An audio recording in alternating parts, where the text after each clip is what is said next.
Parte 5 do livro Dinheiro Atrai Dinheiro, de Jerry e Esther Hicks. Preenchendo meu vazio através do trabalho? O Jerry pergunta. Durante meus 20 anos, em uma ampla variedade de posições na indústria do entretenimento, eu realmente me diverti bastante.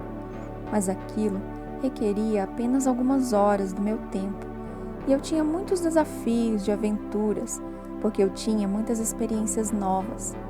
E ainda, frequentemente eu falava para as pessoas que eu me sentia como se estivesse andando através das areias da vida, mas que quando eu olhava para trás, eu não estava deixando nenhum rastro. Em outras palavras, eu me sentia como se estivesse trazendo um pouco de prazer temporário, mas eu não as estava deixando com nada de valor permanente. Todos nós, inerentemente, temos esse impulso para alavancar os outros. Eles vêm de algum outro nível de nós mesmos. Ou nós simplesmente pegamos dos outros ao nosso redor essas intenções de fazer as outras pessoas se sentirem melhores, já que nascemos nesse ambiente físico? Os Abraham respondem: você nasce querendo ser de valor, querendo alavancar. E você nasce entendendo que tem valor. A maioria desse sentimento de falta que você está descrevendo não era sobre você não ser capaz de prover valor duradouro aos outros, mas porque seus sentimentos mantinham você distante do seu próprio alinhamento pessoal. Isso funciona assim. Quando você está em alinhamento com quem realmente é, com seu ser interior ou fonte, você nada pode fazer senão alavancar aqueles com quem entra em contato. E nesse alinhamento, você não percebe que muitos outros não estão em alinhamento. A lei da atração não lhe cerca com pessoas insatisfeitas quando você está satisfeito. E a lei da atração não lhe cerca com pessoas satisfeitas quando você está satisfeito. Você simplesmente não pode compensar seu próprio desalinhamento oferecendo mais tempo, ou energia, ou ação. Você não pode encontrar ideias que efetivamente sejam o bastante para fazer a diferença. Seu valor para aqueles ao seu redor depende de apenas uma coisa: seu alinhamento pessoal com a fonte. E a única coisa que você tem a dar aos outros é um exemplo desse alinhamento, que eles podem observar e então desejar, e então trabalhar para alcançar. Mas você não pode dar isso a eles. O entretenimento que você proveu à sua audiência foi na verdade um presente muito maior do que você é capaz de saber na época, pois você provia distração das coisas que os aborreciam. E na ausência da atenção deles aos próprios problemas, eles alcançaram, em muitos casos, alinhamento temporário com a fonte.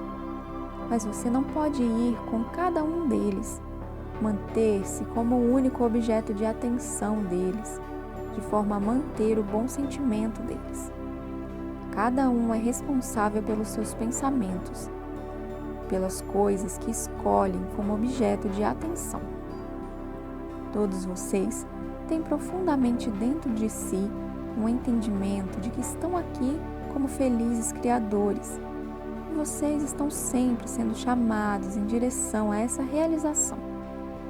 Mas não há uma longa lista de exigências que espera-se que você realize. Sua intenção foi deixar seu ambiente físico inspirar suas ideias infinitas de expansão ou desejo. E então, você pretendia se alinhar com a energia da fonte em você para a realização dessas ideias. Em outras palavras, você sabia que seus desejos nasceriam da sua participação aqui. E então, uma vez que o desejo estava vivo dentro de você, você poderia focar seus pensamentos até que realizasse um sentimento de expectativa, e então seu desejo viria para o usufruto. O papel primário que os outros ao seu redor têm na equação para a criação é que eles proveem uma variedade a partir da qual seus desejos nascem. Não era sua intenção medir seu valor contra o valor dos outros, mas ser inspirado a novas ideias pela combinação das coisas acontecendo ao seu redor. Qualquer comparação com os outros só é significativa para inspirar desejos expandidos. Ela nunca foi intencionada como um significado para diminuir você ou para descontar o seu valor. Sua vida não é sobre o que você fará depois do trabalho, ou no fim de semana, ou depois que você se aposentar. Sua vida está acontecendo agora, e ela é realmente representada por como você está se sentindo agora. Se seu trabalho te faz sentir como algo desagradável, ou incompleto, ou difícil, não é porque você está no lugar errado, mas porque sua perspectiva está nublada por pensamentos contraditórios. Você não pode ter um final feliz para uma jornada que não for agradável ao longo do caminho. O fim definitivamente não justifica os meios. Os meios, ou o caminho, sempre trazem a essência de um final autêntico. Meu sucesso ajudará os outros? Jerry pergunta. Abraham, minha liberdade sempre foi a coisa mais importante para mim. Então, eu nunca estive disposto a dar muito tempo dela por dinheiro. Eu sempre disse que tinha pouco interesse em dinheiro, porque eu não estava disposto a trocar minha liberdade por ele. Entretanto, com o tempo, aquele sentimento de não deixar rastros na areia me fez questionar se não havia realmente algo mais na vida do que apenas se divertir. Então, logo após a consciência daquilo, encontrei o livro Pense e Enriqueça. E muito embora a ideia de pensar ou de ficar rico fosse algo em que eu teria negado ter interesse, o livro chamou minha atenção e me senti muito atraído para ele. Eu o peguei e, na verdade, meus cabelos ficaram em pé, como se eu tivesse encontrado algo que tivesse algum significado maior na minha vida. O livro dizia: tome uma decisão sobre o que você quer. Era uma declaração aparentemente simples, mas senti o poder dela de um modo estranho e novo. Então, pela primeira vez na minha vida, comecei a tomar decisões conscientes sobre o que eu queria e a escrevê-las. Quero ser autônomo, quero um negócio próprio, não quero ter um lugar fixo para o meu negócio, não quero meu pé plantado no chão, não quero nenhum emprego, não quero esse tipo de responsabilidade. O que eu quero é liberdade. Eu queria ser capaz de controlar minha renda. Eu queria ter mobilidade, de forma que pudesse viajar ou estar em qualquer lugar em que quisesse estar.